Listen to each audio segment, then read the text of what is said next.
மகிமை உண்டாவதாக. ஆசீர்வதிக்கப்பட்ட இந்த நல்ல நாளிலும் தேவ சன்னிதானத்தில் நான் ஒருமித்து கூடி வர கர்த்தர் நமக்கு பாராட்டின அவருடைய இரக்கங்களை அதிகமாய் நான் நினைத்து கர்த்தரை ஸ்தோத்திரிக்கிறேன். ஒரு வாரம் முழுவதும் கண்மணியை போல நம்மை பாதுகாத்தார், போஷித்து உடுத்துவித்து சகல சம்பூர்ண நன்மைகளை நமக்கு தந்து நடத்தினாரே. அதற்கு பகரமாய் அல்லது ஈடாய் நாம் ஒன்றையும் செலுத்த முடியாது. அவருடைய சமூகத்தில் வந்து அவரை துதிப்பது தான் நாம் செய்கிற ஒரு பெரிய கைமாறு என்பதை நாம் அறிந்து கொள்ள வேண்டும். இந்த காலையிலே கர்த்தருடைய வார்த்தைக்குள்ளே நாம் கடந்து போவோம். அதற்கு ஆதாரமாக என்னாகமத்தின் புஸ்தகம் 23ஆம் அதிகாரம் 8ஆம் வசனத்தை நாம் வாசிக்க கேட்போம். என்னாகமம் 23ஆம் அதிகாரம் 8வது வசனம்.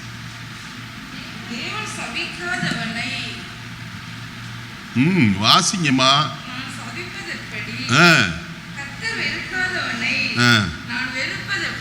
எனக்கு தெரியும், ஒரு ஆசீர்வாதத்துக்கு பிரசங்கம் பண்ணா எவ்வளோ நல்லா இருக்கும்.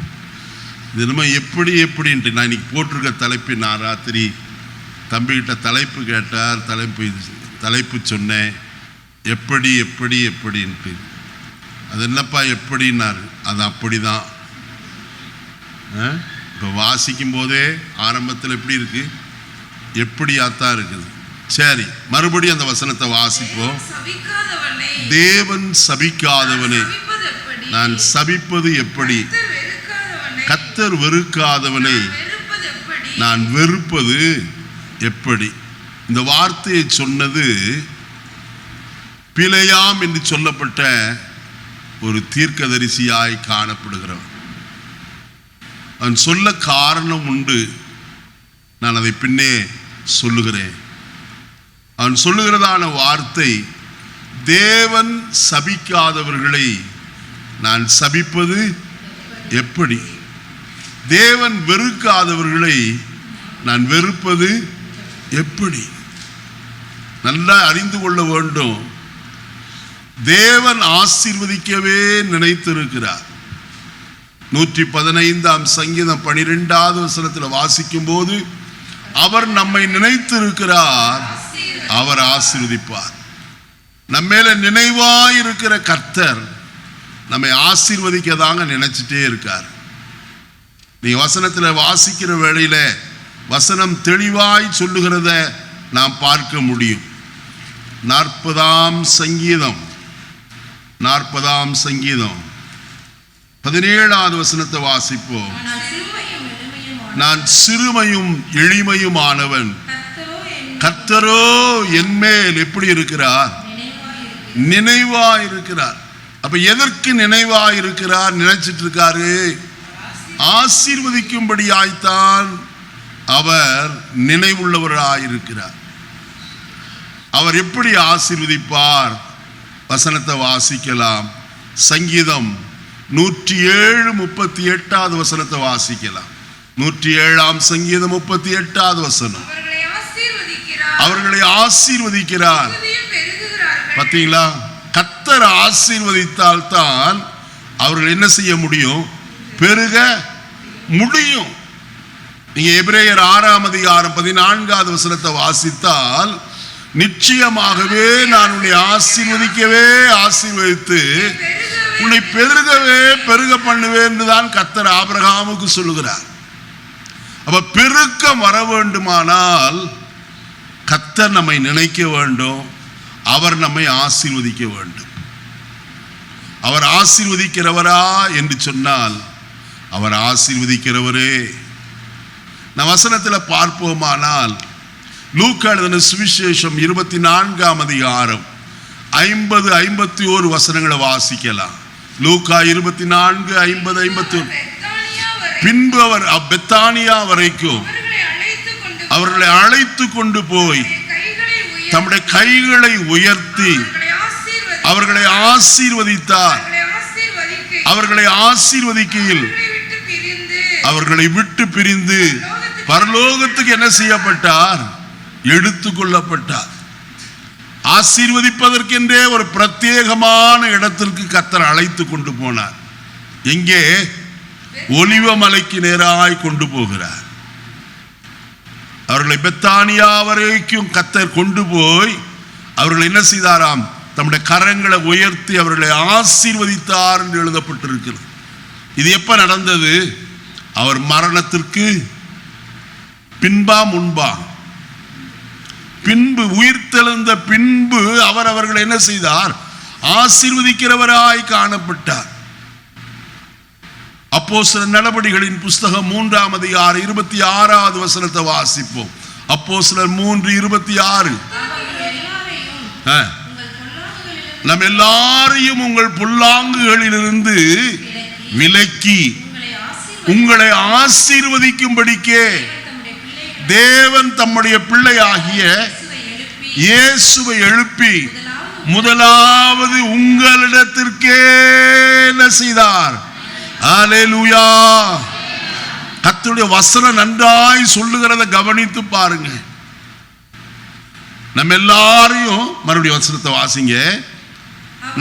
அவர் உங்கள் எல்லாரையும் உங்கள் பொல்லாங்குகளிலிருந்து விலக்கி உங்களை ஆசீர்வதிக்கும்படி தேவன் தம்முடைய பிள்ளையாகிய இயேசுவையே எழுப்பி முதலாவது யாரிடத்தில் அனுப்பினார்?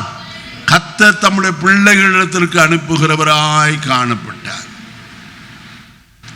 இப்ப இயேசு ஆசீர்வதிக்கிறவரா என்றால் அவர் ஆசீர்வதிக்கிறவரே.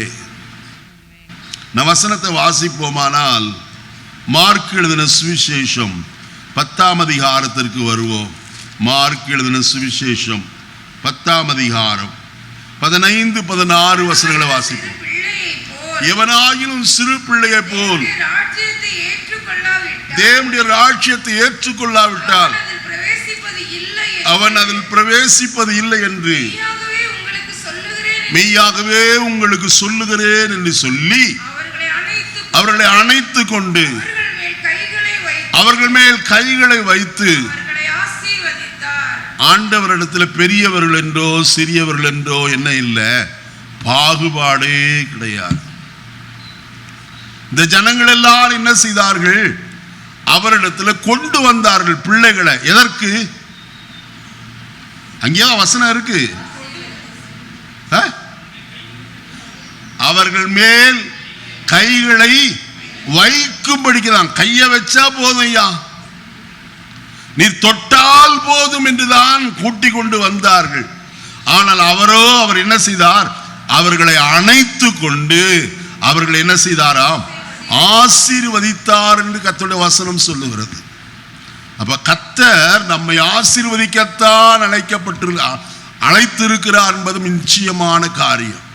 1 பேதுரு 3ஆம் அதிகாரம் 9வது வசனத்தை வாசிப்போம். தீமைக்கு தீமையையும் உதாசனத்திற்கு உதாசனத்தையும் சரி கட்டாமல் அதற்கு பதிலாய் நீங்கள் ஆசீர்வாதத்தை சுதந்திரித்துக் கொள்ளும்படி அழைக்கப்பட்டவர்கள் என்று அறிந்து. பார்த்தீங்களா, நம்ம எதற்காக அழைக்கப்பட்டோம்? சொல்லுங்க. ஆசீர்வாதத்தை இழந்து போகும்படிக்கு. ஒருவன் ஆசீர்வாதத்தை இழந்து போனான். எபிரேயருக்கு நிருபம் 13ஆம் அதிகாரத்தில் அவனை குறித்து சொல்லப்பட்டிருக்கிறது. அதை பார்ப்போமா? எபிரேயர் 13ஆம் அதிகாரம், மன்னிக்கணும் 12ஆம் அதிகாரம், அங்கே 16வது வசனத்திலிருந்து வாசிப்போம். ஒருவனும் வேசிக்கல்லனாகவும் ஒருவேளை போஜனத்திற்காக தன் சேஷ்ட புத்திர பாகத்தை விற்று போட்ட ஏசாவை போல சீர்கெட்டவனாகவும் இராதபடிக்கு எச்சரிக்கையாயிருங்கள்.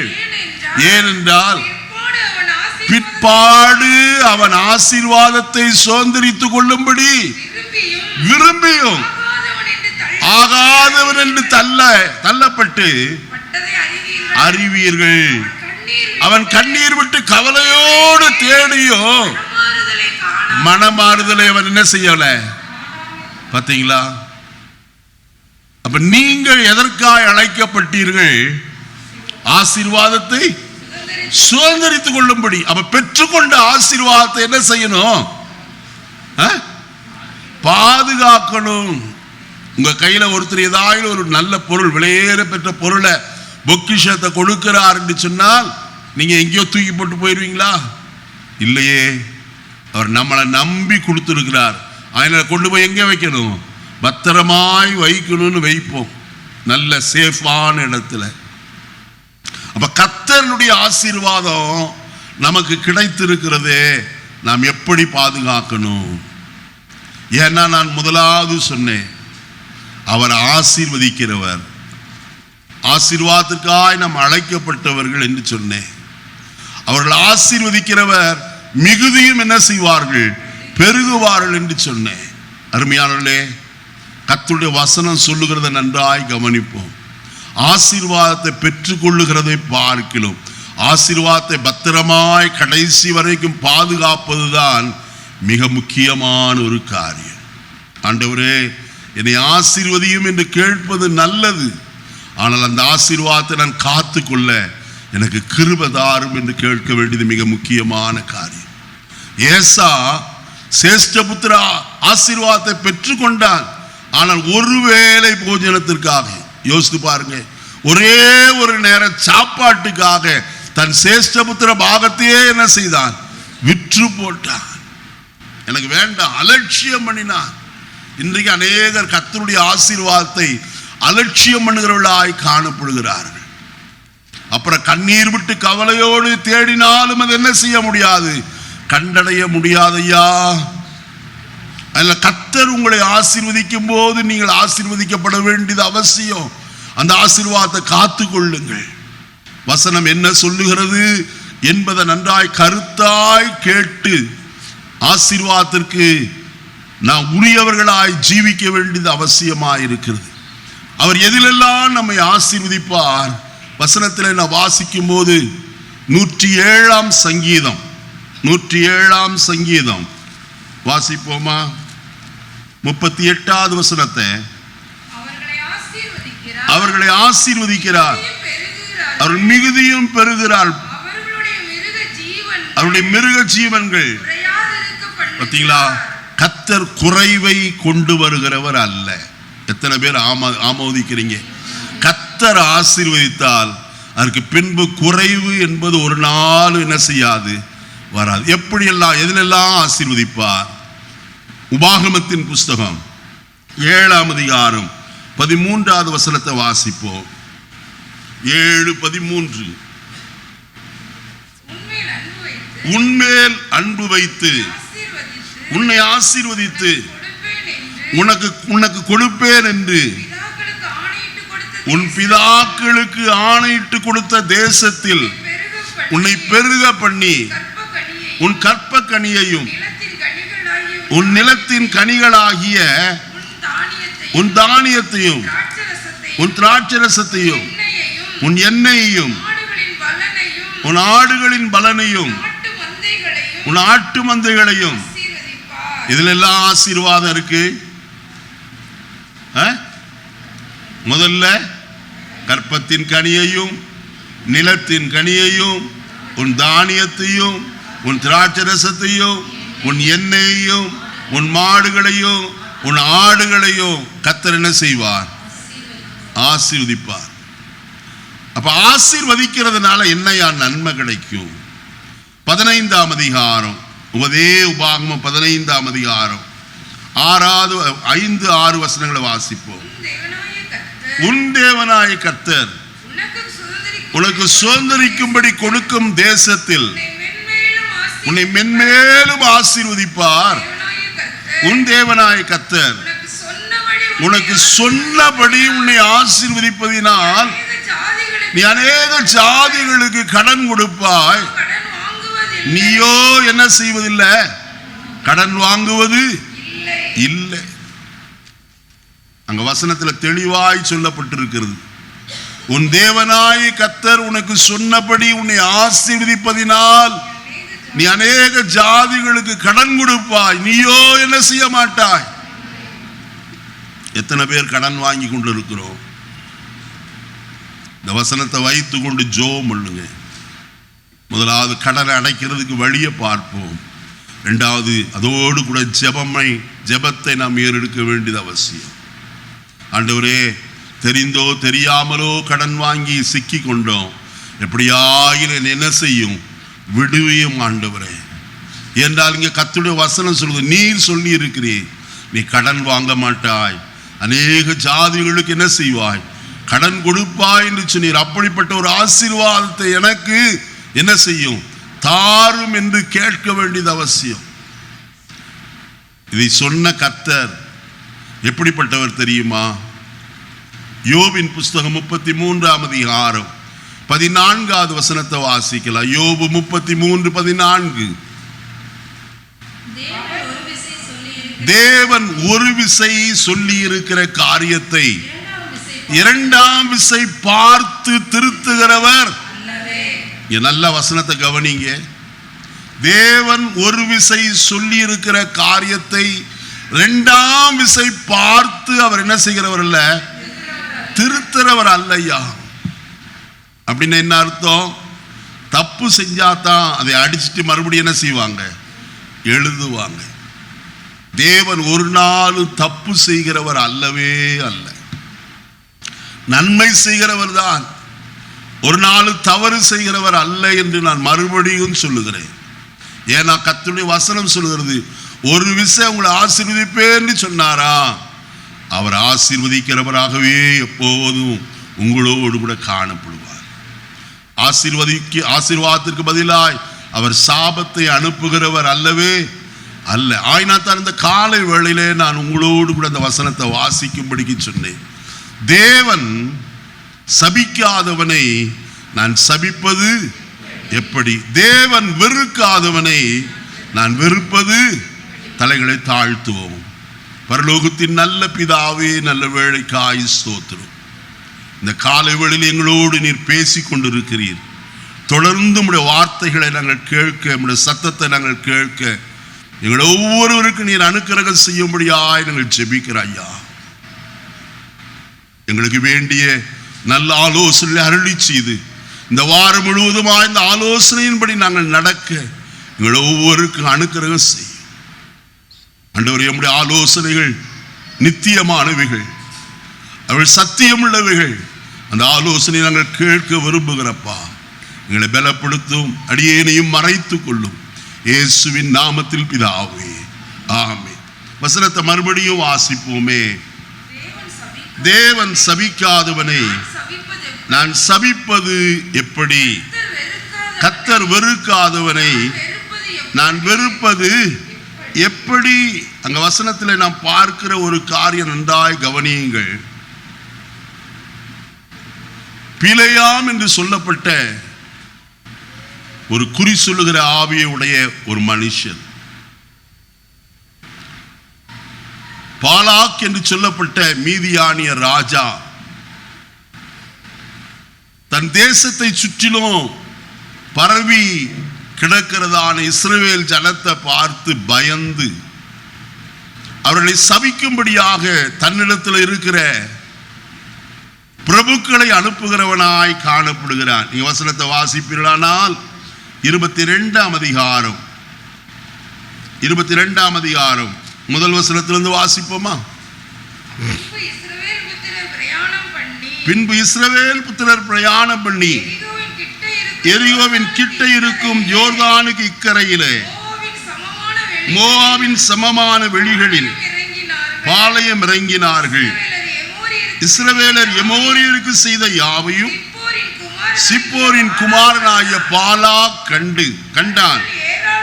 ஜனங்கள் ஏராளமாய் இருந்தபடியினால் மோவாப் மிகவும் பயந்து இஸ்ரவேல் புத்திரர் நிமித்தம் கலக்கமடைந்து மீதியானியரின் மூப்பரை நோக்கி,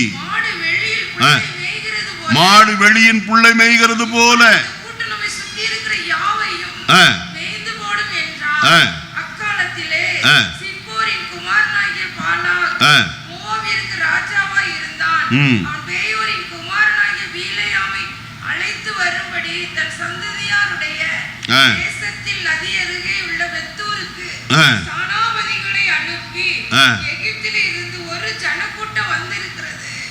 அவர்கள் பூமியின் விசாலத்தை மூடி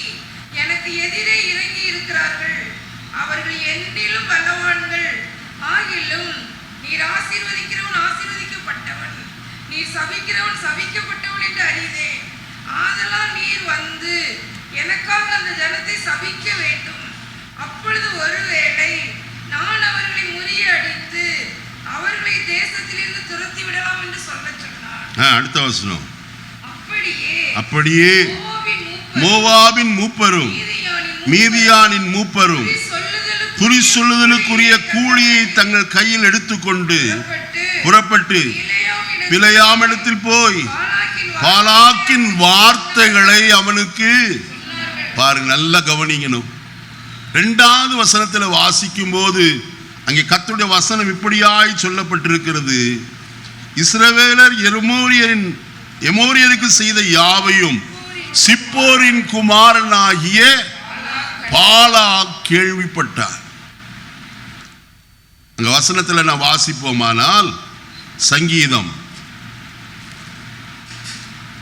136ஆம் சங்கீதத்துக்கு வருவோமே.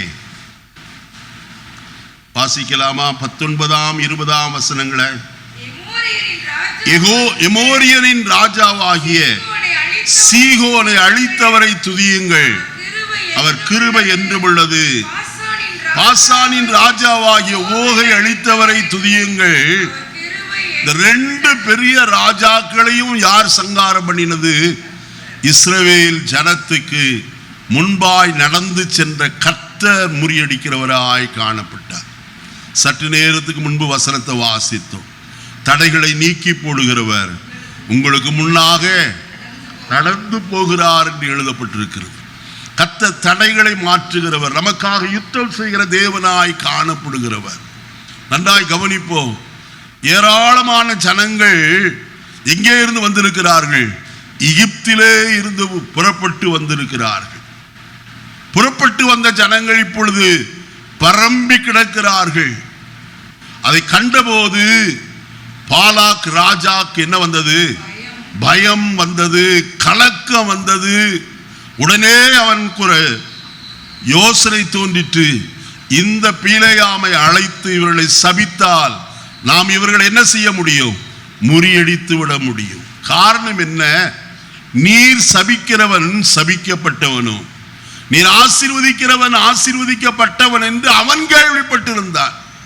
ஆனால் புறப்பட்டு வந்த ஜனத்தோடு கூட காணப்படுகிற தேவன் எப்படிப்பட்டவர் என்று யாருக்கு தெரியாது? மோவாபின் ராஜாவாகிய பாலாக்குக்கு தெரியாது. இந்த ஜனம் எப்படிப்பட்டது என்றும் அவன் அறியவில்லை. இது சாதாரண ஜனம் அல்ல. பஸ்கா ஆட்டுக்குட்டியின் ரத்தத்தினாலே பார்வோனுடைய கரத்திலே இருந்து என்ன செய்யப்பட்ட ஜனம்? மீட்கப்பட்ட ஜனமாய் காணப்படுகிறது. சாதாரண காரியம் அல்ல. 10 வாதைகளை கர்த்தர் அந்த தேசத்தின் மேல் அனுப்பினார். கடைசியாய் தலைச்சர்கள் சங்கரிக்கப்பட்ட போதுதான் பார்வோன் சொன்னார், நீங்கள் எல்லாரும் என்ன செய்யுங்கள்? புறப்பட்டு போங்கள், ஆடு மாடுகளையும் ஓட்டி கொண்டு போங்கள், நீங்கள் எல்லாரும் போனா போதையா. ஏன் அப்படி சம்பவித்தது? அந்த ரத்தம் பூசுதல் ஆகிய உடன்படிக்கையின் மூலமாய் கர்த்தரால் நடுராத்திரிலே சங்கார தூதனை அனுப்பி எகிப்து தேசம் எங்கும் முற்றிலும் தலைச்சன்களும் தலையீச்சுகளும் என்ன செய்யப்பட்டது? சங்கரிக்கப்பட்டது. அந்த ஆட்டுக்குட்டியின் ரத்தத்தினாலே மீட்கப்பட்ட இந்த ஜனத்தை குறித்து பாலாக்கோ அறியாதபடிக்கு காணப்பட்டான். இவர்கள் சாதாரண ஜனம் அல்ல, மீட்கப்பட்ட தேவ ஜனமாய் காணப்படுகிறார்கள். மாத்திரமல்ல, கர்த்தருடைய வசனம் சொல்லுகிறது, அவர்கள் செங்கடல் ஆழத்திலே மேகத்தினாலும் சமுத்திரத்தினாலும் என்ன செய்யப்பட்டவர்கள்? அவர்கள் ஞானஸ்நானம் பெற்றவர்கள் என்று 1 கொரிந்தியர் 10ஆம் அதிகாரத்தில் வாசிக்கிறோம். அவர்கள் சீனாய் மலையிலே வந்தபோது கர்த்தர் அக்கினியிலே இறங்கி வருகிறதை முகமுகமாய் செய்தவர்கள் கண்ட காட்சி. அவர்களோடு கூட கர்த்தர் என்ன செய்தார்? பேசுகிறவராய் அவருடைய சத்தத்தை தங்கள் காதுகளினாலே கேட்டு, இனி கர்த்தர் நம்மோடு கூட பேச வேண்டாம், மோசேயே நீர் எங்களோடு கூட பேசும் என்று சொன்னார்கள். காரணம், அந்த சத்தம் அவ்வளவு பயங்கரம் உள்ளதாய் காணப்பட்டது. அந்த சத்தத்தை குறித்து அப்போஸ்தலனாகிய யோவான் விவரிக்கும் போது அவர் இவ்விதமாய் சொல்கிறார். வெளிப்படுத்தின விசேஷம் 1ஆம் அதிகாரத்திற்கு வருவோமா? வெளிப்படுத்தின விசேஷம் 1ஆம் அதிகாரம். கர்த்தருடைய வசனத்தை நாம் வாசிக்க கேட்போம். அங்க வசனம் சொல்லுகிறது,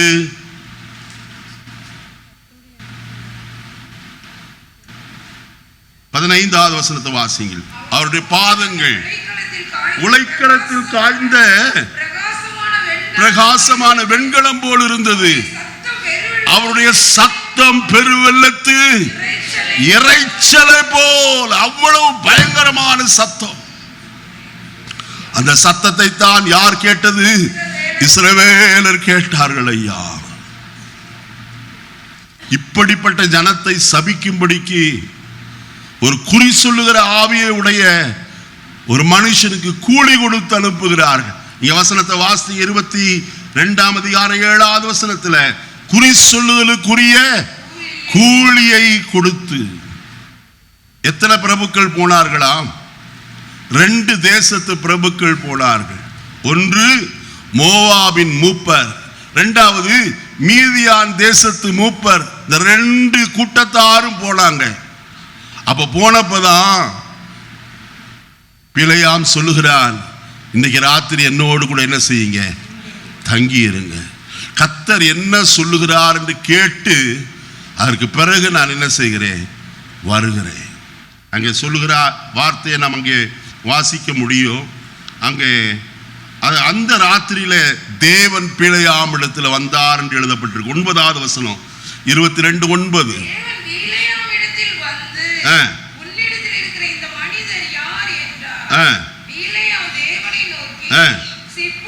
சிப்போரின் குமாரனாகிய பாலாக் எனும் மோவாபின் ராஜா அவர்களை என்னிடத்திற்கு என்ன செய்தார்? அவர்களை சபிக்கும்படியாய், இஸ்ரவேலரை சபிக்கும்படியாய் சொல்லி இருக்கிறாயான்னு சொன்னார். அது கர்த்தர் என்ன சொன்னார்? 12வது வசனத்தை வாசிங்க. அதற்கு தேவன் பிலேயாமை நோக்கி, நீ அவர்களோட போக வேண்டாம், அந்த ஜனங்களை சபிக்கவும் வேண்டாம். அவர்கள் எப்படிப்பட்டவர்கள்?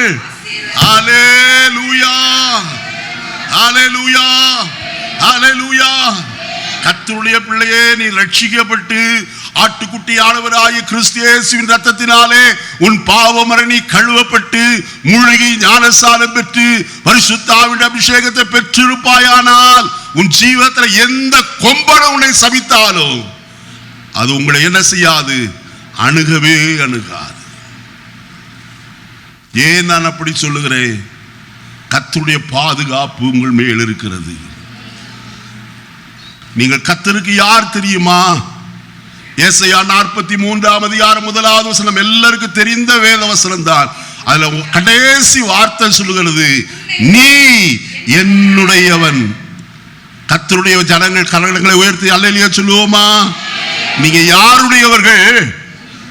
எங்க அப்பாவுக்கு சொந்தயா, எங்க அம்மாவுக்கு சொந்தம் அல்ல, நீங்கள் கர்த்தருக்கு சொந்தமானவர்கள். ஆயினத்தான் கர்த்தர் சொல்லும் போது சொல்கிறார், உன் கண்மணியை என் கண்மணியை போல உன்னை என்ன செய்வேன்? காப்பேன் என்று எழுதப்பட்டிருக்கிறது. மாத்திரமல்ல, என் உள்ளங்கையில உன்னை என்ன செய்திருக்கிறேன்? வரைந்திருக்கிறேன். உன் மதில்கள் எப்பொழுதும் எனக்கு முன்பா இருக்கிறபடினால் நீ அசைக்கப்படுவதே இல்லையா? எவ்வளவு பத்திரமாய் கர்த்தர் நம்மை பாதுகாக்கிறார். நான் அவர்களை சுற்றிலும் அக்கினி மதிலா இருந்து அவர்கள் நடுவில் எப்படி இருப்பேன்? மகிமையாயிருப்பேன் என்று சொல்லி இருக்கிறாரே. இப்படிப்பட்ட ஜனத்தை சபிக்கும்படிக்கு பிலேயாமுக்கு கூலி கொடுத்து அனுப்பினார்கள். அன்னைக்கு ராத்திரி கர்த்தர் சொல்கிறார், அவர்கள் என்ன செய்யப்பட்டவர்கள்? ஆசீர்வதிக்கப்பட்டவர்கள். 24ஆம் அதிகாரம் 1 வசனத்தை வாசிப்போம். இஸ்ரவேலை ஆசீர்வதிப்பதே கர்த்தருக்கு எப்படிப்பட்டது? பார்த்தீங்களா? இவை என்ன சபிச்சாலும் அந்த சாபம் ஒரு நாளும் எந்த மனுஷனை, ரட்சிக்கப்பட்ட மனுஷனை தொடவே தொடாதையா. நீ நாசமா போவேன்னு சொன்னாலும் சரி, நீ ஆக்சிடென்ட் ஆகி செத்து போவேன்னு சொன்னாலும் சரி, என்ன நடந்தா சொன்னாலும் சரி, அது ஒரு நாளும் என்ன செய்யாது? பழிக்காது என்பதை நன்றாய் தேவ பிள்ளைகள் அறிந்து கொள்ள வேண்டும். அவங்க அப்படி சொல்லிட்டாங்க, எனக்கு பயமா இருக்குது. இவங்க இப்படி சொல்லிட்டாங்க, எனக்கு பயமா இருக்கு. நல்ல கவனிங்க, எதுவும் நமக்கு என்ன செய்யாது? சேதப்படுத்த மாட்டாது என்றுதான் கர்த்தருடைய வேதம் சொல்றது. அவைகளில் ஒன்று உங்களை சேதப்படுத்த மாட்டாது. காரணம் என்ன தெரியுமா? கர்த்தர் நம்மோடு கூட இருக்கிறார் என்பது மட்டுமல்ல, 54ஆம் அதிகாரம் எசையா தீர்க்கதரிசியின் புஸ்தகம் 10வது வசனத்தில், மலைகள் விலகினாலும் பர்வதங்கள் நிலை பெயர்ந்தாலும் என் கிருபை உன்னை விட்டு என்ன செய்யாது, விலகாமலும் என் சமாதானத்தின் உடன்படிக்கை நிலை பெயராமலும் இருக்கும் என்று உன்மேல் மனதுருக்கமுள்ள கர்த்தர் சொல்லி இருக்கிறார். இது சொன்னவர் சாதாரணமாய் சொல்லலையா. உன்மேல எப்படிப்பட்டவர்? மனதுருக்கமுள்ள கர்த்தர் தான் இந்த வார்த்தையை சொல்லி இருக்கிறார். அதனால் ஒன்று உங்களை என்ன செய்யாது, அணுகாது. 91ஆம் சங்கீதத்தில் வாசிக்கிறார், பொல்லாப்பு உனக்கு நேரிடாது, வாதை உன் கூடாரத்தை என்ன செய்யாது, அணுகாது என்று சொல்லி இருக்கிறாரே.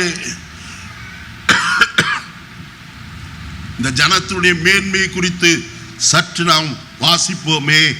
22ஆம் அதிகாரம் 12வது வசனத்தில் வாசித்தோ, அவர்கள் எப்படிப்பட்டவர்கள்? ஆசீர்வதிக்கப்பட்டவர்கள். 24:1 வாசித்தோம், கர்த்தருக்கு அவர்கள் என்ன செய்கிறார்கள்? பிரியம் என்று சொல்லி எழுதப்பட்டிருக்கிறது. 23ஆம் அதிகாரம் 20வது வசனத்தில் வாசிக்கிற வழியிலே, அவர்களை ஆசீர்வதிக்க என்ன செய்தேன்? கட்டளை பெற்றேன். சபிக்க அல்ல. கர்த்தர் பின்ன என்ன செய்கிறாரா? அவர்களை ஆசீர்வதிக்க கட்டளை பெற்றேன். அப்ப அவர்தான் நம்மை ஆசீர்வதிக்கிறவர். யாரை தெரியுமா? வசனத்தை வாசிப்போம். யாத்திராகமத்தின் புஸ்தகம் 3ஆம் அதிகாரம் 7வது வசனத்தை வாசிப்போம்.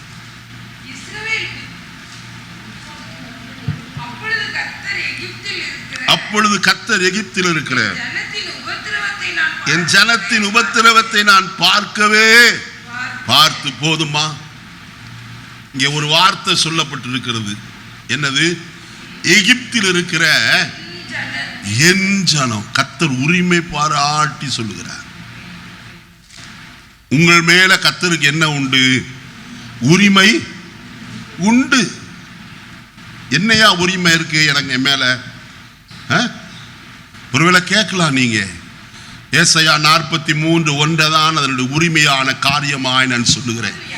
இப்போது யாக்கோபே, உன்னை சிருஷ்டித்தவரும் இஸ்ரவேலே, நல்ல கவனிக்கணும், 2 காரியம் செய்தபடினாலே அவருக்கு உரிமை உண்டு. என்னது? முதலாவது, உன்னை சிருஷ்டித்தவர். எப்படி? ஆதாமை பூமியின் மண்ணினாலே தமது சாயலாகவும் தமது ரூபத்தின்படியேயும் என்ன செய்தாராம்? சிருஷ்டித்தார் என்றுதான் கர்த்தருடைய வசனம் சொல்லுகிறது. வாசிப்போமா? ஆதியாகமத்தின் புஸ்தகம் 1ஆம் அதிகாரத்திற்கு வருவோம். வசனம் அங்கே இப்படியாய் சொல்லப்பட்டிருக்கிறத நாம் பார்க்க முடியும். 27வது வசனம், தேவன் தம்முடைய சாயலாகவும் மனுஷனை சிருஷ்டித்தார், அவரை தேவ சாயலாகவே சிருஷ்டித்தார், ஆணும் பெண்ணுமாக. அப்ப கர்த்தருக்கு உரிமை என்ன? அவர் சிருஷ்டித்தவர், சிருஷ்டி கர்த்தாவாய் காணப்படுகிறவர். உங்களையும் என்னையும் சிருஷ்டித்தவர் அவர்தான். 2வது, அவர்தான் நம்ம என்ன செய்தவர்? உருவாக்கினவர். உருவாக்கின ஒரு சாயலை கொடுத்திருக்கிறவர். நமக்கு ஒரு சாயல் கொடுக்கப்பட்டதே, ஆண் என்றும் பெண் என்றும். அந்த சாயலை கொடுத்தவரும் அவர்தான். ஆகையினால் தான் அவர் சொல்லுகிறார் அந்த வசனத்தினுடைய கடைசி பகுதியில, நீ யாருடையவன்? என்னுடையவன். அப்ப அவருடைய ஜனமாய் நாம் காணப்படுகிறோமே. அந்த ஜனத்தை எங்கிருந்து தெரிந்து கொண்டார்? உபாகமத்தின் புஸ்தகம் 7ஆம் அதிகாரம் 6வது வசனத்தை வாசிப்போம். உபாகமம் 7:6, நீ உன் தேவனாய கர்த்தருக்கு பரிசுத்த ஜனம், புச்சக்கரத்துள்ள எல்லா ஜனங்களிலும் உன் தேவனாய கர்த்தர் உன்னை தமக்கு சொந்தமாக இருக்கும்படிக்கு எதற்காய் தெரிந்து கொண்டாரா? உனக்கு சொந்தமாய். இந்த உலகத்துல நமக்கு சொந்தம்னு சொல்றதுக்கு யார் இருக்கா? இதாயில ஒரு இக்கட்டு வந்துருச்சு, போய் 1 லட்சம் ரூபாய் கேட்டு பாருங்க. நேற்று தான் அவன் வந்து கேட்டாலும் கொடுத்தம்பா. சொல்ற எத்தனை பேர் இருக்காங்க கைவிரிக்கிற ஆட்கள். ஆனா கர்த்தர் நமக்கு யாரா இருக்கிறார்? சொந்தமாய் காணப்படுகிறவர்.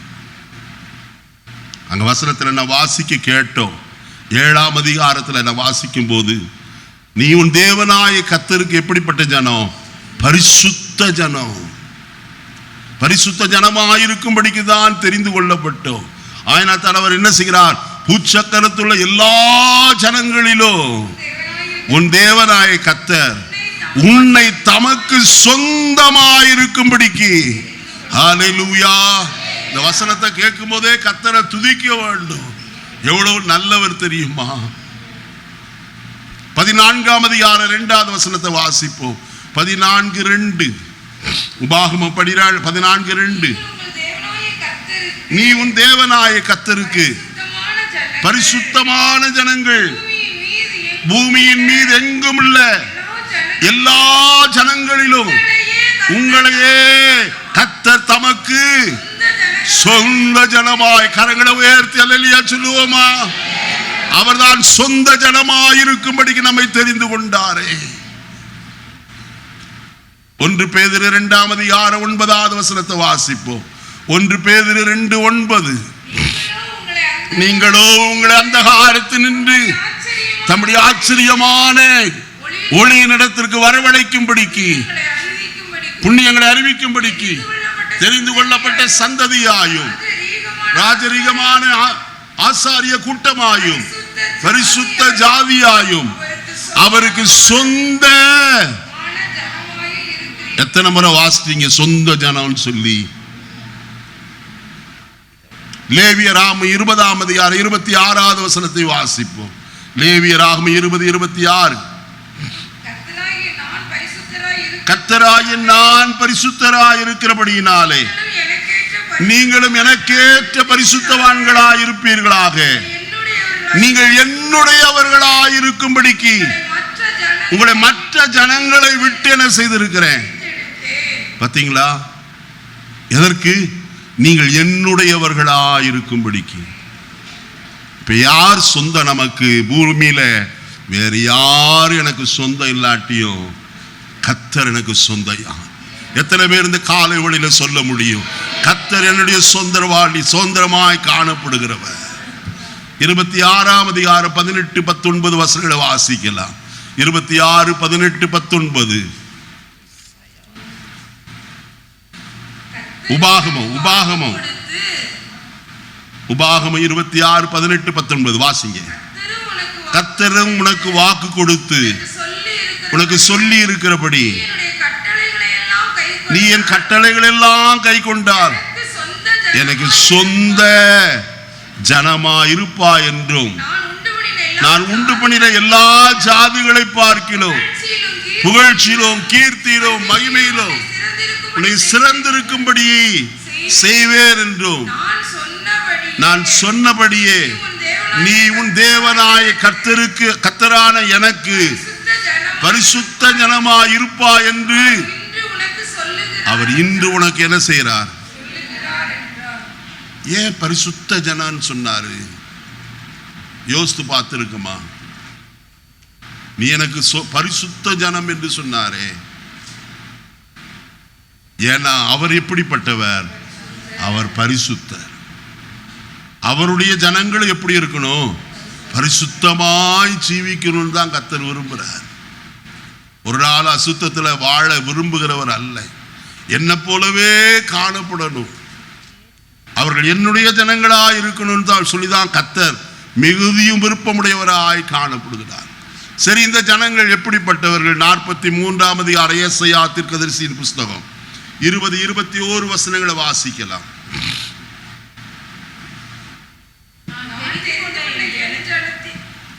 நான் தெரிந்து கொண்ட என் ஜனத்தின் தாகத்துக்கு வனாந்திரத்திலே தண்ணீர்களையும் அவாந்திர வெளியிலே ஆறுகளையும் உண்டாக்குவதினால் காட்டு மிருகங்களும் வலு சர்ப்பங்களும் கோட்டான் குஞ்சுகளும் என்னை கனம் பண்ணும். இந்த ஜனத்தை எனக்கென்று நல்லா கவனித்துக் கொள்ளுங்க. இந்த வாரம் முழுவதும் நீங்க சொல்ல வேண்டிய ஒரே ஒரு வார்த்தை, நான் கர்த்தருக்கு சொந்தமானவர். இந்த ஆவி ஆத்துமா சரீரம் யாருக்கு சொந்தம்? கர்த்தருக்கு சொந்தம். அவர் இதை ஆளுகை செய்கிறவர். எந்த மனுஷனும் என்னை சபித்தாலும் சாபம் என் மேல் வராது. எந்த மனுஷன் என்னை வெறுத்தாலும் கர்த்தர் என்னை என்ன செய்கிறவர் அல்ல, வெறுத்து விடுகிறவர் அல்ல. இஸ்ரவேலே, நான் உன்னை எப்படி வெறுப்பேன், எப்பிராயீமே நான் உன்னை எப்படி கைவிடுவேன் என்று சொல்லி இருக்கிறாரே. கர்த்தருடைய பிள்ளைகளே, இந்த காலை வேளையில ஒன்றை அறிந்து கொள்ளுங்க, கர்த்தர் உங்களை வெறுக்கிறவர் அல்ல. நம்மிடத்தில் அருவருப்பான காரியத்தை கண்டுதான் அவர் விலகி போகிறவராய் காணப்படுகிறார். நம்முடைய பாளையம் எப்போதும் எப்படி இருக்க வேண்டும்? சுத்தமுள்ளதாய் காணப்பட வேண்டும். ஏன்?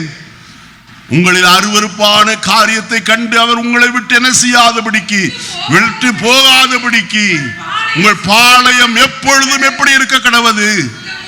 சுத்தமாய் காண கடவுது. அருமையான கர்த்தருடைய பிள்ளைகளே, முதலாவது நாம் அவருக்கு சொந்த ஜனம். இரண்டாவது காரியம், எரேமியா தீர்க்கதரிசியின் புஸ்தகம் 2ஆம் அதிகாரம் 3வது வசனத்தை வாசிப்போம். எரேமியா 2:3. இஸ்ரவேல் கர்த்தருக்கு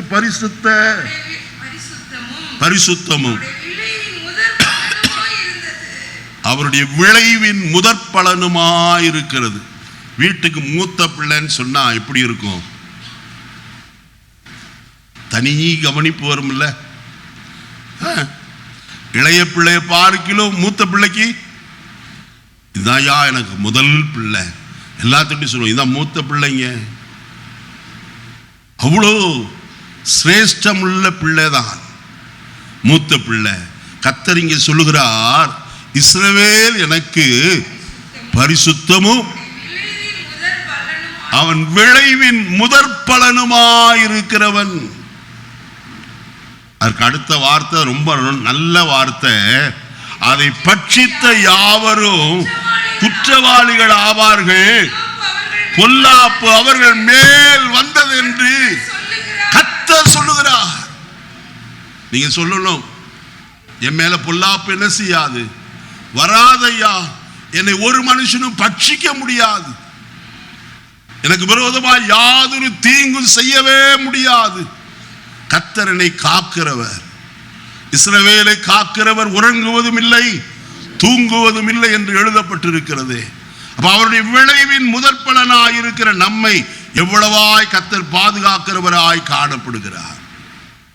அடுத்த காரியத்தை பார்ப்போம். 2 நாளாகமம் 7ஆம் அதிகாரம் 14வது வசனம். 2 நாளாகமம் 7:14.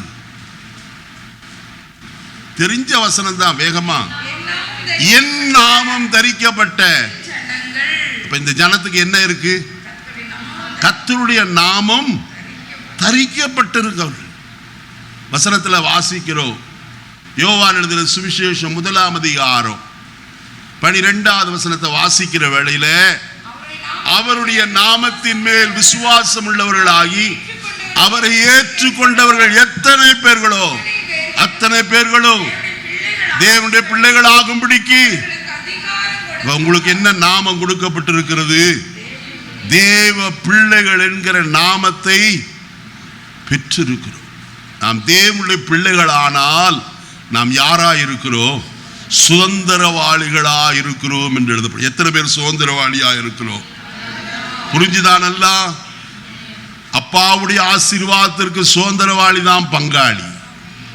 வேற யாரும் அதுல பங்கு போடவே முடியாது. கர்த்தர் கொடுக்கிற ஆசீர்வாதத்துக்கு எல்லாம் சுதந்திரவாளி. பெற்றுக்கொள்கிறதற்கு பாத்திரவான் யார் என்றால் சுதந்திரவாளி மட்டுமே. அவர்கள் தேவனுடைய பிள்ளைகள் என்று என்ன செய்யப்படுகிறார்கள்? அழைக்கப்படுகிறார்கள். 1 யோவான் 3ஆம் அதிகாரம் 1 வசனத்திலிருந்து வாசிக்கலாம். நாம் தேவனுடைய பிள்ளைகள் என்று அழைக்கப்படுவதினாலே பிதாவானவர் நமக்கு பாராட்டின அன்பு எவ்வளவு பெரிதென்று. நல்ல கவனிங்க, கர்த்தருடைய வசனம் என்ன சொல்கிறது? நாம் தேவனுடைய பிள்ளைகள் என்று அழைக்கப்படுவதினாலே பிதாவாகிய தேவன் நம்மேல் பாராட்டின அன்பு எவ்வளவு பெரிதென்று பாருங்க. அது எவ்வளவு பெருசுங்க? பிதா நம்மேல் பாராட்டின அன்பு எவ்வளவு பெருசு. என்ன பார்க்க கூடாது, எல்லாம் பைபிள்ல தான் இருக்கு, நான் வேற எங்கிருந்து சொல்லல. யோவான் 3:16 வாசிங்க. தேவன் தம்முடைய ஒரே பேரான குமாரனை விசுவாசிக்கிறவன் எவனோ அவன் கெட்டு போகாமல் நித்திய ஜீவனை அடையும்படிக்கு அவரை தந்தருளி இவ்வளவாய் உலகத்தில் என்ன செய்தார்? தம்முடைய சொந்த குமாரன் என்றும் பாராமல், நல்ல கவனிக்க வேண்டும், தம்முடைய சொந்த குமாரன் என்றும் பாராமல் நம் எல்லாருக்காகவும் அவர் என்ன செய்தவர்? ஒப்பு கொடுத்தவர் என்று எழுதப்பட்டிருக்கிறது. நம்ம வீட்டில் ஒரு மரணம் வந்துருச்சுன்னா எவ்வளவு துக்கப்படுகிறோம், எத்தனை நாட்கள் துக்கப்படுகிறோம்.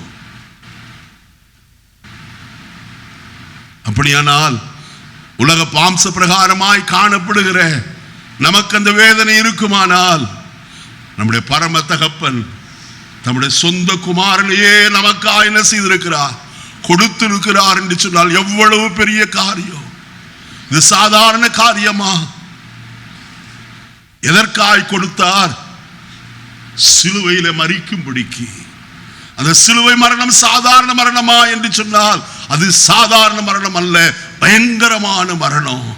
ஏனென்றால் வசனம் சொல்லுகிறது, கலாத்தியர் 3:13 மரத்திலே தூக்கப்பட்ட எவனும் சபிக்கப்பட்டவன் என்று எழுதியிருக்கிறபடி கிறிஸ்து நமக்காக என்ன செய்தார்?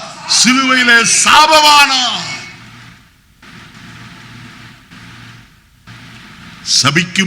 சபிக்கப்படும்படியாய் சிலுவையிலே ஒப்பு கொடுக்கப்பட்டாரே. எவ்வளவு பயங்கரமான மரணம். கெத்செமனே தோட்டத்திலே அவர் ஜெபிக்கும் போது, பிதாவே இந்த பாத்திரம் என்னை விட்டு நீங்க கூடுமாகில் நீங்கும்படிக்கு செய்யும், ஆகிலும் என்னுடைய சித்தத்தின்படி அல்ல உம்முடைய சித்தத்தின்படியே என்ன செய்ய கடவது, ஆக கடவது என்று சொல்லி என்ன செய்தாராம்? ஜெபம் பண்ணினார். அப்பொழுது அங்க வசனத்துல வாசிக்கிறோம், அவருடைய வேர்வை இரத்தத்தின் பெருந்துளிகளாய் தரையிலே. ஹல்லேலூயா.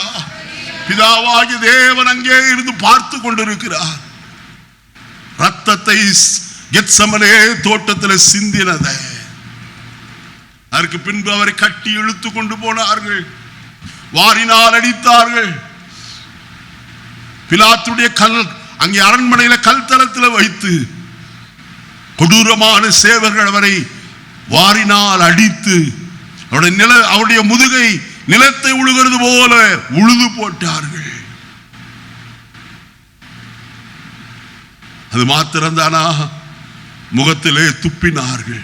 யோசித்து பாருங்க, யாராயில் ஒரு மனுஷன் நம்ம முகத்துல துப்புனா நமக்கு எப்படி இருக்கும்? காரியம் வீழ்ந்தார்கள், காடியை கொடுத்தார்கள், பரிகசித்தார்கள். இத்தனை அவமானங்களையும் இயேசு சகித்து கொண்டவராய் சிலுவையில நமக்காய் தொங்கினாரே. ஆயினாத்தான் பிதாவாகி தேவன் தம்முடைய முகத்தை அவருக்கு என்ன செய்தார்? மறைத்து கொண்டார். 3 மணி நேரம் முதற்கொண்டு 6 மணி நேரம் முதற்கொண்டு 9 மணி நேரம் வரைக்கும் பூமியில என்ன உண்டாயிற்று? அந்தகாரம் உண்டாயிற்று. அந்த அந்தகாரத்தின் நடுவிலே தான் இயேசு கதறினார், ஏலி ஏலி லாமா சபக்தானி என்று சொல்லி. ஏன் ஆண்டவரே உம்முடைய முகத்தை எனக்கு என்ன செய்கிறீர்? மறைக்கிறீர். காரில் உள்ளவரை மூடிக்கொண்டது. இந்த காலை வேளையில ஒன்று சொல்லுகிறேன், அப்படிப்பட்ட பிதாவின் அன்பை அலட்சியப்படுத்த வேண்டாம். இந்த அன்பு சாதாரணமான அன்பு அல்ல. நான் உங்களோடு கூட இந்த காலை வேளையில சொல்லுகிறேன், அவர் நம்மேல் பாராட்டின அன்பு எவ்வளவு பெரிதென்று பாருங்கள். யோசிக்கணும் ஒவ்வொரு நாளும். அந்த அன்புக்கு இடையாக இந்த உலகத்தில் ஒரு அன்பும் கிடையாது. தாயின் அன்போ, தகப்பனுடைய அன்போ, சிநேகிதருடைய அன்போ, அல்லது எந்த உற்றார் உறவினருடைய அன்பு இல்லவே இல்லையா. இந்த அன்பு மகா மேன்மை உள்ளது. இந்த அன்புக்கு முன்பதாய் நம்மை தாழ்த்தி ஒப்பு கொடுக்க வேண்டியது அவசியம். அங்க வசனம் சொல்லுகிறது, அடுத்த வசனத்தை வாசிக்கிற வேளையில, இப்பொழுது நாம் தேவனுடைய பிள்ளைகளாய் இருக்கிறோம், இனி எவ்விதமாயிருப்போம் என்று இன்னும் வெளிப்படவில்லை. ஆகிலும் அவர் வெளிப்படும் போது அவர் இருக்கிற வண்ணமாகவே நாம் அவரை தரிசிப்பதினால் அவருக்கு ஒப்பாயிருப்போம் என்று இந்த கடைசி நாட்களா இருக்கிறது. ஐயா, இஸ்ரவேலும் ஈரானும் சண்டையிட்டுக் கொண்டு இருக்கிறது. இஸ்ரவேலை முற்றிலுமாய் துடைத்து விடுவோம் என்று சொல்லி கங்கணம் கட்டி கொண்டிருக்கிறார்கள். ஆனால் ஒன்று வேதத்தில் சொல்லப்பட்டிருக்கிறது, இஸ்ரவேலை சுற்றிலும் கர்த்தர் எப்படிப்பட்டவராயிருக்கிறார்? அக்கினி மதிலாய் காணப்படுகிறார். அவர்களை பாதுகாக்கிறவர் பயங்கரமானவர். ஒரு காரியமும் என்ன செய்ய முடியாது, அவர்களை அணுகாது. வேதத்தில் வாசிக்கும் போது எரேமியா தீர்க்கதரிசியின் புஸ்தகம் 49ஆம் அதிகாரத்தில் இப்படியாய் சொல்லப்பட்டிருக்கிறத நான் வசனத்தின் மூலமாய் வாசிக்கலாம். எரேமியா தீர்க்கதரிசியின் புஸ்தகம் 49ஆம் அதிகாரம் வாசிப்போமா? 37வது வசனம் 36லிருந்து வாசிங்க.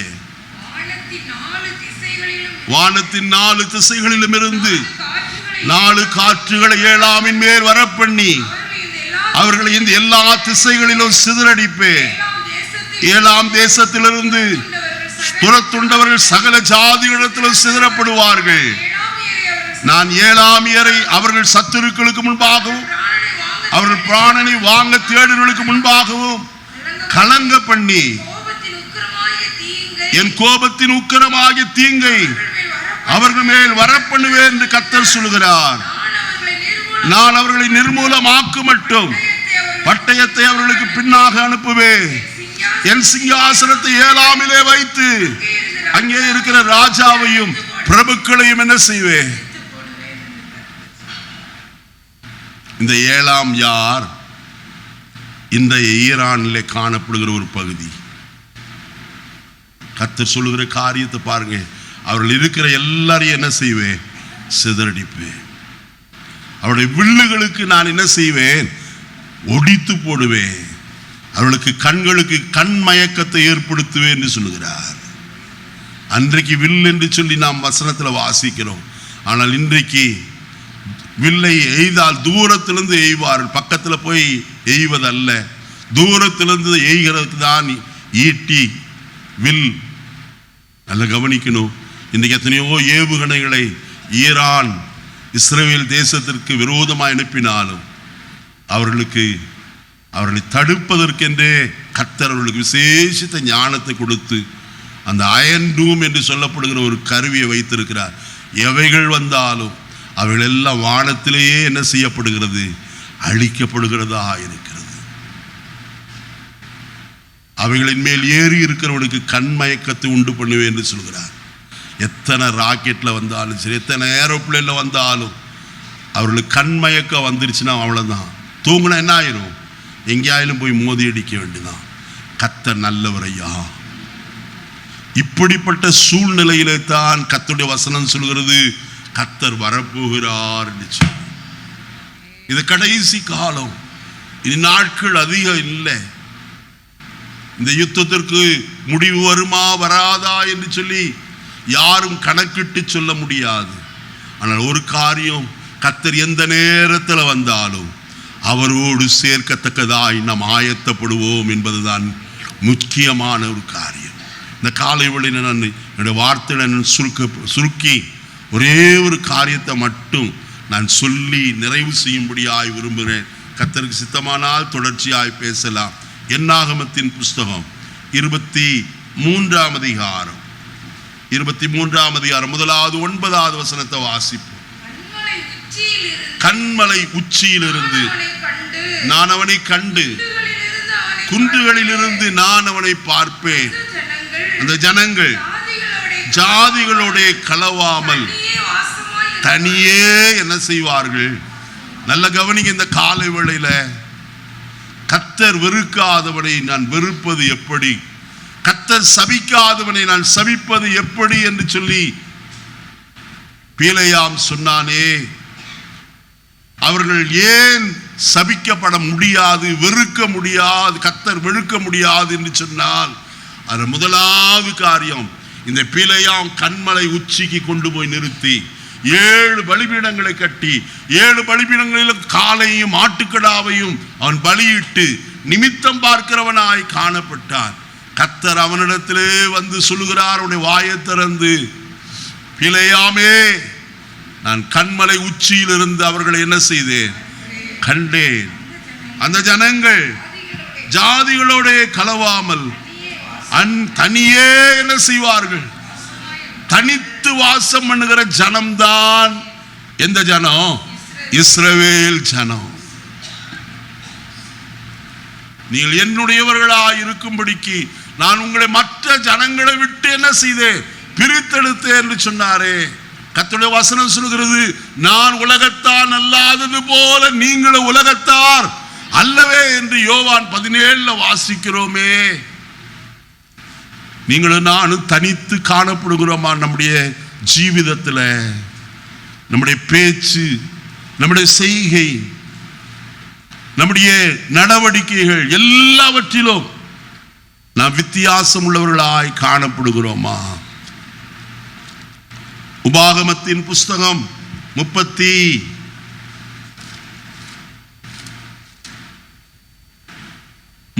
அதிகாரம் 28வது வசனத்தை வாசிப்போம். 33:28. இஸ்ரவேல் சுகமாய் தனித்து வாசம் பண்ணுவான். போதுமா? நீங்களும் நான் எப்படிப்பட்ட இஸ்ரவேலர்?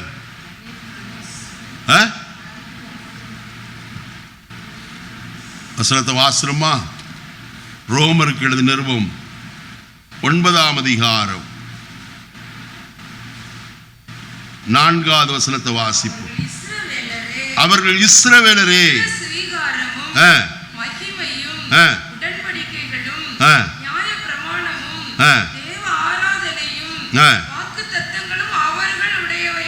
நாம் இஸ்ரவேலர் அல்லவே. யார் தான் இஸ்ரவேலர்? யூதர்கள் தான் இஸ்ரவேலர். ஆனால் கிறிஸ்துவின் மூலமாய் நாம் ஆவிக்குரிய இஸ்ரவேலராய் என்ன செய்யப்பட்டிருக்கிறோம்? மாற்றப்பட்டிருக்கிறோம். அவருடைய ரத்தம் நம்மை கழுவி நம்மை அவருடைய பிள்ளைகளாய் மாற்றி இருக்கிறது. அதனால்தான் நம்ம வசனத்தில் வாசிக்கிறோம். கலாத்தியருக்கு எழுதின நிருபம் 3 அதிகாரம் வாசிப்போமா? கலாத்தியருக்கு எழுதின நிருபம் 3 அதிகாரம்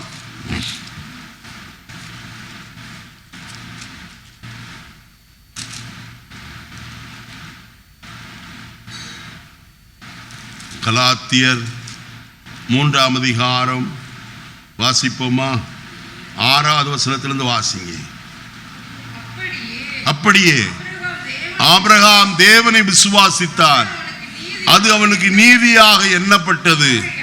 ஆகையால் விசுவாச மார்க்கத்தார்கள் எவர்களோ ஆபிரகாமின் பிள்ளைகள் தான். யார்? இஸ்ரவேலர். ஆபிரகாமுக்கு குமாரனாய் பிறந்தவன் ஈசாக்கு, ஈசாக்குக்கு பிறந்தவன் ஏசா, யாக்கோபு. அந்த யாக்கோபுக்கு 12 பிள்ளைகளும் ஒரு பெண் பிள்ளையும் பிறந்தார். அந்த 12 பேர் தான் என்னவென்று அழைக்கப்பட்டார்கள்? இந்த யாக்கோபும் அவனுடைய பிள்ளைகள் தான் இஸ்ரவேலர் என்று அழைக்கப்பட்டார்கள். அவர்கள் மாம்சத்தின்படி இஸ்ரவேலர். நாமோ யாராயிருக்கிறோம்? ஆவிக்குரிய இஸ்ரவேலராய் காணப்படுகிறோம். ஆபிரகாம் தேவனை விசுவாசித்தான், அது அவனுக்கு நீதியாக எண்ணப்பட்டது. அப்படியே தேவனை விசுவாசிக்கிற நாமும் யாராயிருக்கிறோம்? ஆபிரகாமுடைய. சொல்லுங்க, எத்தனை பேர் ஆபிரகாமுடைய பிள்ளைகளா இருக்கீங்க? இங்க விளங்குச்சா விளங்கலையா? ஆபிரகாமுடைய பிள்ளைகள் நல்ல கரங்களை உயர்த்தி ஒரு அல்லேலூயா சொல்வோம். விசுவாச மார்க்கத்தார்கள் எவர்களோ அவர்களே யாராயிருக்கிறார்கள்? ஆபிரகாமுடைய பிள்ளைகள். நீங்க விசுவாசிக்கிறீங்களா? ஆண்டவரே இயேசுவை விசுவாசிக்கிறீங்க எத்தனை பேர் உண்டு? முழு மனதோடு நான் விசுவாசிக்கிறேன் ஐயா, அவர்தான் என்னுடைய ரட்சகர், என் பாவத்திற்காய் ரத்தத்தை சிந்தி என்னை மீட்டு கொண்ட மீட்பர், அவர் மறுபடியும் என்ன செய்ய போகிறார்? என்னை மீட்கும்படி வரப்போகிறார் என்று எத்தனை பேர் விசுவாசிக்கிறோம்? அப்படி விசுவாசிக்கிற ஒவ்வொருவரும் ஆபிரகாமுடைய பிள்ளைகளா இருக்கிறோம். அப்படி அவருடைய பிள்ளைகளா இருக்கிற நமக்கு என்ன கிடைக்கிறது? வசனத்தை வாசிப்போம். 9வது வசனம். அப்படியே விசுவாச மார்க்கத்தார்கள் விசுவாசம் உள்ள ஆபிரகாமுடனே. அப்ப ஆபிரகாமுடைய ஆசீர்வாதம் யாருக்கு வருகிறது? சொல்லுங்க. விசுவாசிக்கிற எவருக்கு உண்டாயிருக்கிறது ஐயா. யாரெல்லாம் கர்த்தரை விசுவாசிக்கிறார்களோ அவர்கள் எல்லாருக்கும் ஆபிரகாமோடு சேர்ந்து ஆசீர்வாதமும் என்ன செய்கிறது? வருகிறதா இருக்கு. ஆயனத்தான் இங்க வசனத்தில் சொல்லுகிறது, கண்மலை உச்சியிலிருந்து நான் அவனை பார்த்து அவன் ஜாதிகளோடு கலவாமல் தனியே வாசம் பண்ணுகிறவர்கள். அருமையானே, நாம் தனித்து வாசம் பண்ணுகிறோம். உலகத்தை விட்டு எடுக்கப்பட்டவர்கள் தான். ஆனாலும் நாம் எப்படிப்பட்டவர்கள்? தனித்து இருக்கும்படியாய் அழைக்கப்பட்ட அவர்களோடு கூட நமக்கு எந்த விதமான பங்கும் பாத்திரமும் ஜீவிதத்தில் ஒன்று இல்லையா. நல்ல பாலை ராத்திரி காய்ச்சி சுண்டை காய்ச்சி அதில் கொஞ்சம் தயிரை ஊற்றி விட்டா காலையில் என்ன இருக்கும்? பால் என்ன ஆச்சு? இப்போ வேற பேர் ஆயிடுச்சு, தயிர் ஆயிடுச்சு. அந்த தயிரை கொஞ்ச நேரம் கடைஞ்சி விட்டோம்னா என்ன வரும்? வெண்ணெய் வரும். அந்த வெண்ணெயை எடுத்துட்டு மறுபடியும் அதே மோருக்குள்ள போட்ட என்ன ஆகும்? கரைக்கலாமா? சொல்லுங்க, வாயை திறந்து. நீங்க செஞ்சே பார்த்து இல்லையா யாருக்கும்? இன்னைக்கு வேணா ஒன்று செய்யுங்க. கடைக்கு போய் கொஞ்சம் வெண்ணெயை வாங்கிட்டு வந்து தண்ணியில போட்டு கடைஞ்சி பாருங்க, கரையுமா? எதுவும் கரையாது. வெண்ணெய் தனியாக தான் இருக்கும். அதை போலதான் நம்மளும் எப்படி இருக்கணும்? வெண்ணெயை போல தனியா இருக்கணும். நம்மளை எவ்வளவு கலக்கினாலும் சரி உலகத்தோடு என்ன செய்ய முடியாது. உஜாலா நீளம் இல்லை நம்ம கலந்து போனதுக்கு. தண்ணியில விட்டதை என்ன செஞ்சிருச்சு? தண்ணியே கலர் மாத்திருச்சு. அதான் பாரி அல்ல. நாம் உலகத்தில் ஜீவித்தாலும் நாம் தனியே வேறு பிரிக்கப்பட்டவர்கள். உலகத்தின் வேஷத்திற்கு, இந்த உலகத்திற்கு ஒத்த வேஷம் தெரியாமல் தேவனுடைய பிரியமும் நன்மையுமான பரிபூர்ண சித்தம் என்னதென்று பகுத்தறியத்தக்கதாய் உங்கள் மனம் புதிதாகிறதுனாலே நீங்க மறுரூபம் ஆகணுமானால் இந்த உலகத்திற்கு ஒத்த வேஷம் தெரியாமல் தேவனுடைய பிரியமும் நன்மையும் பரிபூர்ணமான சித்தம் இன்னதென்று பகுத்து அறியாடி. தேவ சித்த என்னை குறித்து என்ன? நான் இத்தனை வருஷம் விசுவாசியா இருக்கிறேன், என்னை குறித்து தேவனுடைய சித்தம் என்ன? நான் இத்தனை வருஷம் ஊழியக்காரனாக இருக்கிறேன், என்னை குறித்த தேவனுடைய சித்தம் என்ன? அது பகுத்தறிந்து அந்த பகுத்தறிவிலே நாம் என்ன செய்ய வேண்டும்? மறுரூபமாக வேண்டும் என்று கர்த்தருடைய வசனம் சொல்கிறது. அருமையான கர்த்தருடைய பிள்ளைகளை, இரண்டாவது காரியத்தை நான் சொல்லி நிறைவு செய்கிறேன். அதே 23ஆம் அதிகாரம் 23வது வசனத்தை வாசிப்போம். யாக்கோபுக்கு விரோதமான மந்திரவாதமும் இஸ்ரவேலுக்கு விரோதமான குறி சொல்லுதலும் இல்லை. தேவன் என்னென்ன செய்வார் என்று கொஞ்ச காலத்தில் யாக்கோபையும் இஸ்ரவேலையும் குறித்து இன்னொரு வருஷம் கூட வாசிப்போமா? பின்னாடி இருந்து யாராவது ஒருத்தர் வாசிங்க பார்க்கலாம், சத்தத்தை உயர்த்தி. 23 என்னாகமோ 23 யாக்கோபுக்கு விரோதமான மந்திரவாதமும் இல்லை, இஸ்ரவேலுக்கு விரோதமான குறி சொல்லுதலும்.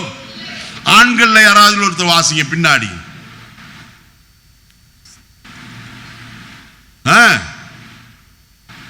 இருக்கீங்களா இல்லையா? என்னாகமோ 23ஆம் அதிகாரம் 23வது வசனம்.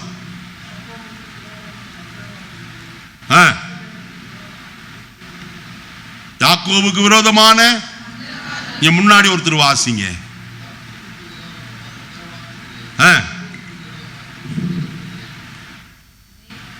இது எத்தனை பேர் நம்புறீங்க? எத்தனை பேர் நம்புகிறோம்? முழு நிச்சயமாய் நம்புகிறோம். யாக்கோபுக்கு விரோதமான மந்திரவாதமும் இஸ்ரவேலுக்கு விரோதமான குறி சொல்லுதலும் இல்லையா? ஒண்ணும் செய்ய முடியாது. ஏன் தெரியுமா? அது கர்த்தருடைய பொக்கிஷம். நீங்களும் நானும் கர்த்தருடைய ஜனங்களாக இருக்கிறோம். எவன் மந்திரவாதம் பண்ணாலும் அந்த மந்திரவாதம் அவனுக்கு தான் போகுமே ஒழிய நம்மை ஒன்று என்ன செய்யாது, பாதிக்காது, சேதப்படுத்தவே படுத்தாது. எல்லாரும் எழுந்து நிற்போமா, கர்த்தரை நோக்கி பார்ப்போம்.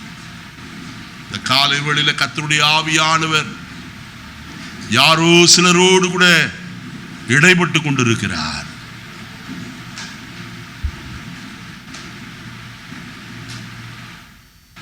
குறி சொல்லுகிற ஆவியுடைய பீலையாம், கூலிக்காக குறி சொல்லுகிற ஆவியுடையவனாய் காணப்பட்டவன், தேவனுடைய வார்த்தையை மீறினவன். அவனுடைய வழிகள் கர்த்தருக்கு எதிராய் காணப்பட்டது.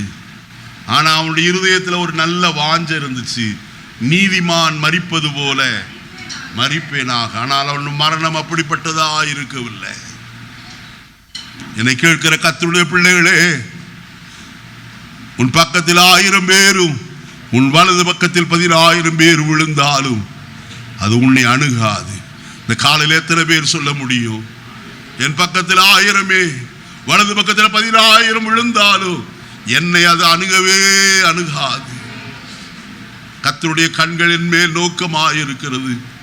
அவர் என் மேல் எப்போது நினைவாகவே காணப்படுகிறார். அவர்தான் என்னை ஆசீர்வதிக்கிறவர், நீ நடத்துகிறவர் அவர்தாயா. நான் கர்த்தருக்காய் வேறு பிரிக்கப்பட்ட ஜனம். உலகத்திலே இருந்து கர்த்தர் என்னை வேறு பிரித்தார். என் குடும்பத்தில் எத்தனையோ பேர் இருக்காங்க, படித்தவர்கள், பட்டதாரிகள், நல்ல ஞானம் உள்ளவர்கள், பெரிய ஐஸ்வர்யவான்கள் இருக்கிறார்கள். மாத்திரமல்ல, நல்ல தொழிலதிபர்கள் காணப்படுகிறார்கள், பெரிய பெரிய உத்தியோகத்தில் காணப்படுகிற எத்தனையோ பேர் உண்டு. ஆனால் எளியவனாய் என்னையும் கர்த்தர் தெரிந்து கொண்டு அவருக்கு சொந்தமாய் மாற்றி வைத்து தேவனுடைய பிள்ளைகள் என்கிற அச்சாரத்தை எனக்கு தந்திருக்கிறார் ஐயா. இதை பார்க்கிற பெரிய ஸ்லாக்கியம் வேற என்னையா இருக்கிறது? கர்த்தருடைய பிள்ளையே, நீ வேறு பிரிக்கப்பட்ட ஜனம். இரண்டாவது காரியம், நீ பாதுகாக்கப்படுகிற ஜனம். கர்த்தர் உன்னை பாதுகாக்கிறவராயிருக்கிறார். இஸ்ரவேலை காக்கிறவர் உறங்குவதும் இல்லை, தூங்குவதும் இல்லை. இதோ இஸ்ரவேலை காக்கிறவராய் அவர் காணப்படுகிறார். அவர் உன் போக்கையும் வரத்தையும் காப்பார். அவர் உன் ஆத்துமாவை காப்பார். எல்லாவற்றிலும் உன்னை காக்கிற தேவன் உன்னோடு கூட இருக்கிறார். இந்த காலை வேளையில கர்த்தருடைய பிள்ளையே, நீ வந்தது வெறுமை அல்ல. இந்த காலை வேளையில கர்த்தருடைய ஆவியானவர் உன்னோடு கூட பேசிக் கொண்டிருக்கிறார். எந்த கொம்பன் உன்னை சபித்தாலும் சரி, எப்படிப்பட்ட பெரிய மனுஷன் மாந்திரிகள் செய்கிறவன் உன்னை சபித்தாலும் வெறுத்தாலும் அது உன்னை அணுகவே அணுகாது. இது கர்த்தருடைய வார்த்தையாய் இருக்கிறது. அதனால் இந்த காலை வேளையில் உங்களோடு நான் சொல்லுகிறேன், கர்த்தர் வெறுக்காதவனை வெறுப்பது எப்படி, கர்த்தர் சபிக்காதவனை சபிப்பது எப்படி? ஒரு மனுஷன் உங்களுக்கு விரோதமாய் எந்த ஆயுதத்தையும் கொண்டு வர முடியாது ஐயா. உனக்கு விரோதமாய் உருவாக்கப்படுகிற எந்த ஆயுதமும் வாய்க்காதே போகும் என்று கர்த்தருடைய நாமத்தினால் உங்களுக்கு சொல்லுகிறேன். எலிசா தீர்க்கதரிசியை பிடிக்கு சேவகர் பட்டால வந்தது, ஆனால் அவர்களால் கூடாமற் போயிற்று. இரண்டாம் விசையும் அனுப்பினால் அவர்களாலே கூடாமற் போயிற்று. காரணம், கர்த்தர் இருந்த அந்த மலையை சுற்றிலும் அக்கினிமயமான குதிரைகளாலும் ரதங்களாலும் அவனை சூழ காக்கிறவராய் காணப்பட்டார். சனகரீப் தன்னுடைய படை தளபதியாகிய ரப்சாக்கை அனுப்பி எசேக்கியா ராஜாவை சவால் விடுகிறவனாய் காணப்பட்டார். எசேக்கியா எஸ்ஐயா தீர்க்கதரிசியிடத்தில் ஆட்கள் அனுப்பி நமக்காக ஜெபம் வேண்டும் என்று கேட்டுக்கொண்டார். தீர்க்கதரிசியா எஸ்ஐயா கர்த்தருடைய வார்த்தையை சொன்னார். அவன் இதற்குள் விரோதமாய் வருவதும் இல்லை, இதற்கு நேராய் கொத்தளம் போடுவதும் இல்லை. அவன் வந்த வழியே திரும்பி போவான்.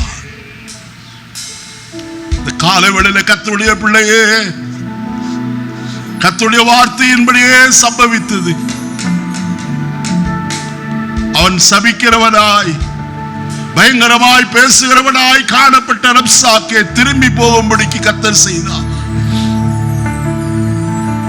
சனகரிப் தன் தேசத்திற்கு திரும்பி போய் ஒரு கோவிலிலே அவன் காணப்படும் போது அவனுடைய சொந்த கற்ப பிறப்பாய் இருக்கிற பிள்ளைகளே அவனை கொன்று போட்டார்கள். நல்ல தெரிந்து கொள்ளுங்க, கர்த்தருடைய பிள்ளையே உன்னை ஒருவனும் தொட முடியாது. நீ அவருடைய கரத்துல பத்திரமாய் சுபிட்சமாய் நீ காணப்படுகிறாய். கர்த்தருடைய கரம் உன்மேல் இருக்கிறது என்பதை மறந்து போக வேண்டாம். எலியாவின் மேல் கர்த்தருடைய கரம் இருந்தபடியினாலே யேசபேல் அவளை தேடியும் கண்டுபிடிக்க முடியவில்லை. 3.5 ஆண்டு காலம் தேடினான் ஆகாபும் யேசபேலும். ஆனாலும் அவருடைய கண்களுக்கு எல்லாம் கர்த்தர் மறைத்து வைத்தாரே. இந்த காலைவேளையில கர்த்தருடைய பிள்ளையே உன்னையும் மறைத்து வைத்திருக்கிற கர்த்தர், அவருடைய கண்மலையின் மறைவிலே உன்னை வைத்திருக்கிற கர்த்தர்.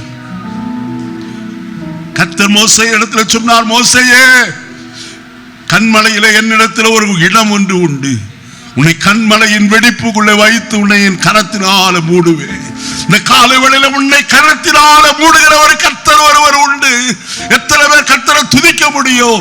ஆண்டவரே, என்னை மறைக்கிறவர் என்னோடு கூட இருக்கிறீர், என்னை பாதுகாக்கிறவர் என்னோடு கூட இருக்கிறீர், சத்துருவின் கையில் என்னை விட்டு கொடுக்க மாட்டீர் ஐயா. எவ்வளவு பயங்கரமான கர்த்தரை நானே ஆராதிக்கிறேனே. ஓ ரபனமராசியாலரா ஷகாதலரகதி அந்தரோ ரக்துலரகபியாசியாரா ஷிபிதலரபியா துராதயாசியா மனமனமனாசியா பபபபா பௌத்தர பௌதலரந்தர ஷகைதரகசியாரபௌ. இந்த காலையில் எத்தனை பேர் கர்த்தருக்குள்ள மகிழ்ச்சி அடைய முடியும்?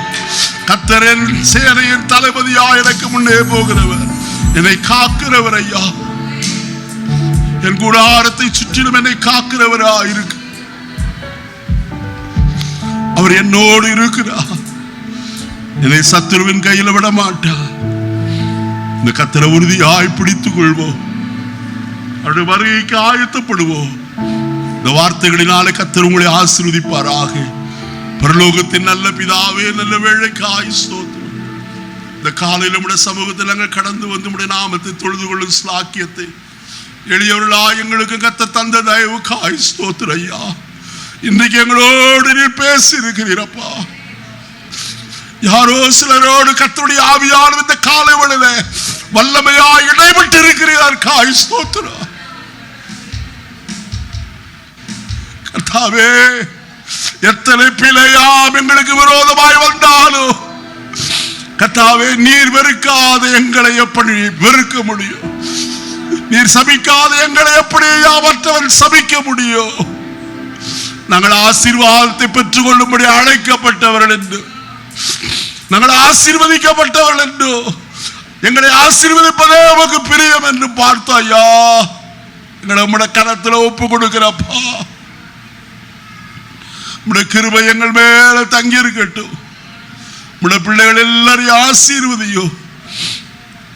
உம்மை அதிகமாய் உறுதியாய் பிடித்துக் கொண்டு ஜீவிக்க ஒவ்வொருவருக்கு அனுக்கிரகம் செய்வீராக.